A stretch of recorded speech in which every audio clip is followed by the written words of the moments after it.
Literature है chapter class 12th का English literature में मार्क ऑन द वॉल, उसकी रीडिंग करेंगे ना, उसको मैं डिटेल में आप लोगों को एक्सप्लेन करूँगी। तो स्टार्ट करते हैं chapter. The mark on the wall पहले सॉरी राइटर के बारे में देखेंगे। Virginia Woolf was a novelist and essayist. She grew up in A literary atmosphere. तो ये बहुत ही अच्छी एक नॉवलिस्ट और एसेइस्ट रही है अपने टाइम की। लिटरेरी एटमॉस्फेयर में ये पली बढ़ी and was educated in her father's extensive library. Extensive होता है वेरी बिग, बड़ा। तो अपने फादर की बड़ी लाइब्रेरी में ये पली बढ़ी है। इसको बचपन से ही ऐसा माहौल मिला है लिटरेचर का। The famous group of intellectuals which came to be known as the Bloomsbury group originated in gatherings of Cambridge University graduates and their friends in Virginia's home. Bloomsbury group से ये लोग जुड़े हुए थे, जो काफ़ी इंटेलेक्चुअल ग्रुप, काफ़ी intelligent group माना जाता है लिटरेचर का। उसके अलावा उसने होगार्थ प्रेस इसने ओरिजिनेट किया था, ये थोड़ा सा इंपॉर्टेंट है, ध्यान में रखेंगे। और उसके जो फेमस नॉवेल्स हैं Mrs Dalloway and to the lighthouse, ये काफ़ी फेमस हुए हैं। अब ये क्या कहना चाहती है, इसके हिसाब से जो लिटरेचर होता है ये इमेजिनेटिव लिटरेचर को तो फॉल्स मानती है। मतलब जो इमेजिनेशन करके जो लिटरेचर लिखा जाता है उसको ये नहीं सही मानती। उसके हिसाब से वो एक स्ट्रेट लाइन में ही माना जाता है, जबकि ये जो लिखना चाहती है इसकी जो टेक्निक है वो है stream of consciousness. Stream of consciousness, NESS। Stream of consciousness technique में क्या होता है, जैसे कि एक स्ट्रीम बहती है, पानी का झरना बहता है और उसमें इधर उधर से और नदियाँ आके मिलती जाती है। वैसे ही क्या होता है कि हमारी जो इमेजिनेशन की थॉट है वो एक प्रोसेस में चलती रहती है और इधर उधर से आइडियाज़ उसमें आके मिलते जाते हैं और फिर वो उनको एक ऐसे फॉर्म में लिख देते हैं। तो इसको स्ट्रीम ऑफ कॉन्शियसनेस बोलते हैं। और इसमें जो लाइफ की रियलिटीज़ है उनसे जुड़ी हुई बातें इसमें लिखी जाती है। तो लेट्स स्टार्ट द चैप्टर। तो इसकी जो टेक्निक है ना, स्ट्रीम ऑफ कॉन्शियसनेस, इसी में ये पूरा चैप्टर लिखा जाएगा। हम लोग देखेंगे कि कैसे इसकी एक इमेजिनेशन से इसने कितने सारी अलग अलग इमेजिनेशंस उसमें आके जुड़ी है और कैसे ये चैप्टर लिखा गया है।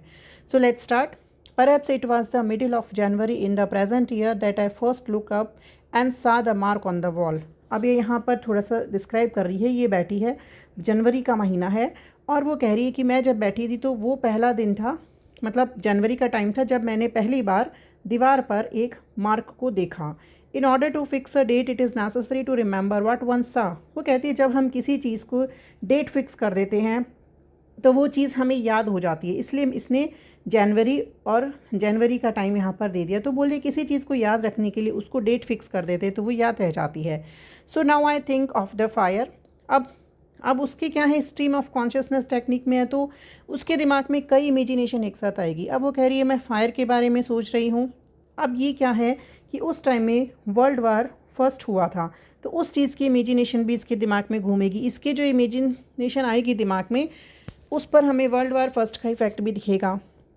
तो कह रही है अब मैं फायर के बारे में सोच रही हूँ। The steady film of yellow light upon the page of my book. उस फायर की जो चमक है ना, फिल्म ऑफ येलो लाइट का मतलब है एक पतली layer, thin layer, THIN, thin layer, एक लाइट की पतली सी लेयर मेरी बुक के ऊपर पड़ रही है। मतलब जो फायर जल रही है सामने, जनवरी का महीना है, विंटर है, उसकी पतली सी लाइट मेरी बुक पर पड़ रही है। The 3 chrysanthemums in the round glass bowl on the mantel piece.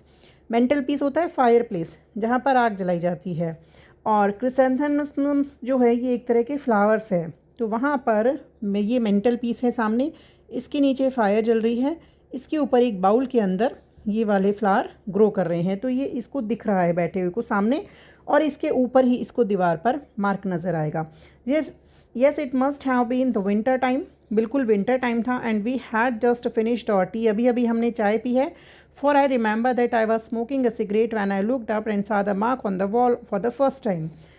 इसने अभी अभी चाय पी है और अभी सिगरेट पी रही थी। इसको याद था जब इसने पहली बार उस मार्क को दीवार पर देखा था। I looked up through the smoke of my cigarette and my eye lodged for a moment upon the burning coals. वो कह रही है कि मैं जो सिगरेट पी रही थी उसके धुआं से उस मार्क को देख रही थी और वहाँ पर जो मेरी आंखें थी, लूज्ड का मतलब होता है रुक गई थी, स्टे हो गई थी, मेरी आंखें रुक गई थी एक मोमेंट के लिए वहाँ पर जलते हुए कोयलों को देखकर। मतलब अब क्या है कि इसकी इमेजिनेशन स्टार्ट हो जाती है, सिगरेट के धुएं में से उसको कुछ इमेजिनेशन में नज़र आता है। And that old fancy of the crimson flag flapping from the castle tower came into my mind. और उन कोल को देखते हुए उसके दिमाग में पहली इमेजिनेशन ये आती है, क्रिम्सन होता है रेड कलर के, जैसे क्योंकि युद्ध का वर्ल्ड वार फर्स्ट हुआ था तो वही इमेजिनेशन उसके माइंड में बनेगा। रेड कलर का फ्लावर फ्लैप कर रहा है, फ्लैप का मतलब होता है मूविंग, मूव कर रहा है, हिल रहा है। कासल टावर किसी किले के ऊपर, ये किला इसके दिमाग में आता है, किले के ऊपर ये रेड फ्लैग मूव कर रहा है तेज़ी से, उसके दिमाग में आता है। I thought of a cavalcade of red knights riding up the side of the black rock. अब उसके दिमाग में आता है, कैवलकेड का मतलब होता है अ ग्रुप ऑफ पीपल, मतलब नाइट्स का मतलब होता है सोल्जर्स, सोल्जर्स ग्रुप में जा रहे थे, जो सिपाही थे वो ग्रुप में वहाँ से जा रहे थे और ब्लैक रॉक की साइड में से। ये उसके दिमाग में इमेजिनेशन बनती है कि एक किले के ऊपर झंडा लहरा रहा था रेड कलर का और यहाँ से सैनिकों का ग्रुप जा रहा था। ठीक है। Rather to my relief the sight of the mark interrupted the fancy. अब क्योंकि ये युद्ध की इमेजिनेशन उसके दिमाग में आती है, उसको रिलीफ देने के लिए, उसको आराम देने के लिए वो किससे डिस्टर्ब हुई? इंटरप्टेड का मतलब होता है डिस्टर्ब हो जाना। वो डिस्टर्ब होती है अपनी फैंसी से कि वापस वो मार्क पर आ जाती है, वापस वो मार्क के बारे में सोचने लग जाती है कि दीवार पर जो मार्क है वो किस चीज़ का है। For it is the old fancy an automatic fancy made as a child perhaps, क्योंकि ये तो एक ऑटोमेटिक, एक पुरानी उसकी इमेजिनेशन थी, क्योंकि उसने युद्ध को देखा था तो ये तो उसकी एक ओल्ड फैंसी इमेजिनेशन थी। एक ऑटोमेटिक नेचुरल आने वाली इमेजिनेशन थी, जैसे किसी बच्चे में अपने आप कोई चीज़ देख के अपने आप इमेजिनेशन क्रिएट हो जाती है, वैसी क्रिएट हो रही थी उसके माइंड में। The mark was a small round mark, वो मार्क छोटा था और राउंड था, इस टाइप का था। Black upon the white wall, दीवार वाइट थी, उसके ऊपर ब्लैक मार्क था। About 6 or 7 inches above the mantel piece, और ये जो मेंटल पीस था, इस पे जो फ्लावर वाला बाउल था, इस मेंटल पीस से ये 6-7 इंच ऊपर था, लगभग इतना ऊपर ये वाला इसका मार्क था। How readily your thought swam upon a new object, swam upon का मतलब होता है मूव, कैसे एक्टिवली हमारी थॉट्स एक चीज़ से दूसरी थॉट पर मूव कर जाती है। अब यहाँ पर एक एग्जांपल देगी, lifting it a little way as ants carry a blade of straw so feverishly and then leave it. Feverishly का मतलब होता है मतलब कि एंग्जाइटी के साथ, विद एंग्जाइटी, है ना, बहुत थकान भरी, बहुत चिंतित। जैसे कोई चींटियाँ किसी स्ट्रा को ले जाती है, किसी छोटे से तिनके को ले जाती है, थोड़ी दूर जाकर उसको छोड़ देती है थकान की वजह से, वैसे ही हमारी थॉट्स क्या होती है, एक जगह नहीं रहती। कितनी रेडिली, कितनी एक्टिवली हमारी थॉट्स मूव करती है एक ऑब्जेक्ट से दूसरे ऑब्जेक्ट पर, एक थॉट से दूसरे थॉट पर मूव कर जाती है। If that mark was made by a nail it can't have been for a picture. अब वापस वो मार्क पर आ जाती है कि अगर ये मार्क किसी नेल, नेल होता है कील, कील से ठोक कर किया गया है तो किसी पिक्चर के लिए तो नहीं किया गया होगा, मतलब किसी पिक्चर को टांगने के लिए तो नहीं किया होगा। पिक्चर मतलब यहाँ थोड़ी बड़ी पेंटिंग से हो गया। It must have been for a miniature, miniature होता है स्मॉल पेंटिंग, छोटी painting.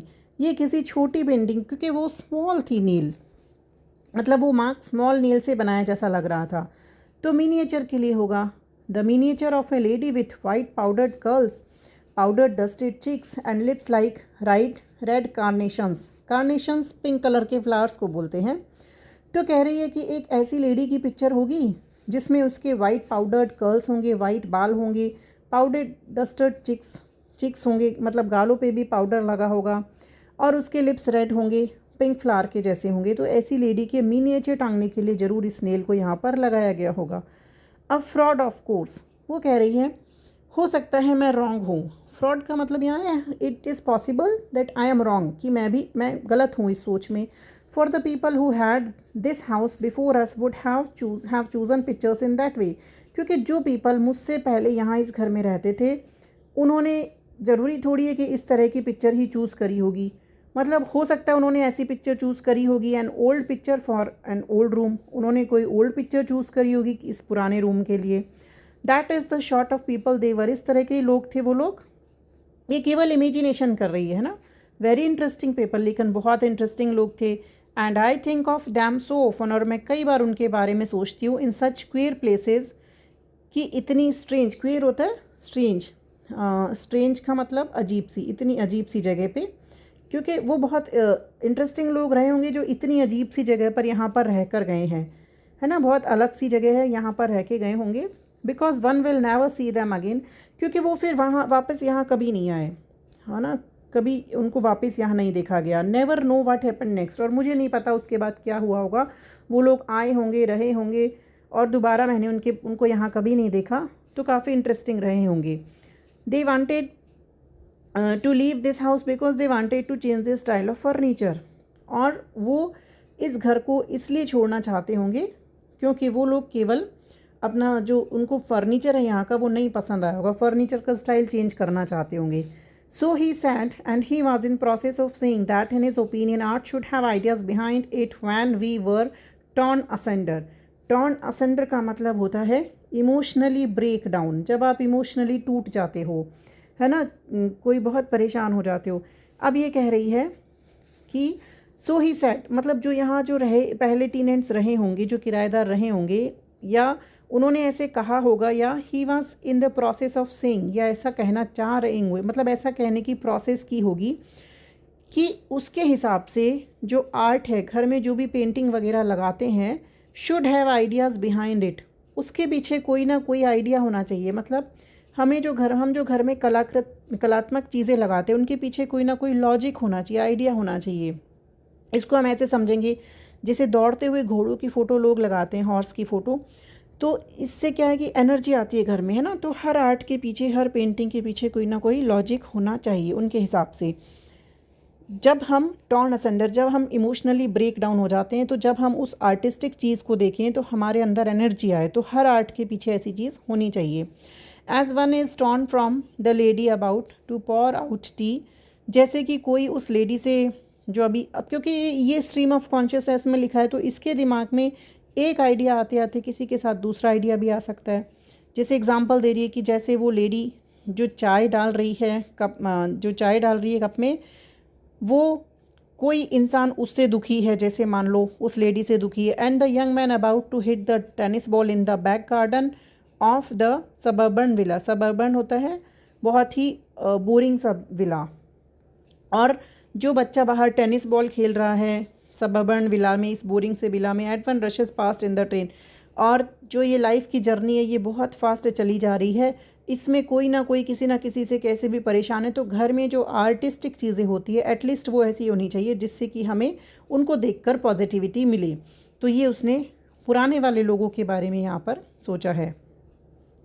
But for that mark I am not sure about it, लेकिन इस मार्क के बारे में तो मैं श्योर नहीं हूँ। I don't believe it was made by nail after all. अब वो कहती है कि नहीं, ये नहीं, नेल से तो नहीं बनाया गया होगा। इट इज़ टू बिग, क्योंकि ये बहुत बड़ा है, टू राउंड, बहुत राउंड है। For that I might get up, वो कहती है इसके लिए मुझे खड़ा होना चाहिए। But if I got up and looked at it 10 to 1, 10 to का मतलब होता है फार टू नियर, दूर से पास। अगर मैं इसको वहाँ जाकर देखूँ, खड़ी होकर इसको दूर से पास जाकर देखूँ, I shouldn't be able to say for certain, तो भी शायद मैं निश्चित रूप में नहीं कह सकती कि ये किस चीज़ का है। Because once a thing's done no one ever knows how it happen, क्योंकि एक बार जो चीज़ हो गई वो हो गई, उसके बाद कोई नहीं कह सकता कि ये चीज़ कैसे हुई। तो मार्क तो बन गया, जो बनना था वो तो बन गया। अब अगर मैं इसको देख भी लूँगी, फाइंड आउट भी कर लूँगी, तो क्या फ़ायदा, ये तो बन चुका। तो कोई नहीं कह सकता, एक बार जो चीज़ हो जाती है हो जाती है। O dear me, the mystery of life, life बहुत मिस्टीरियस है। लाइफ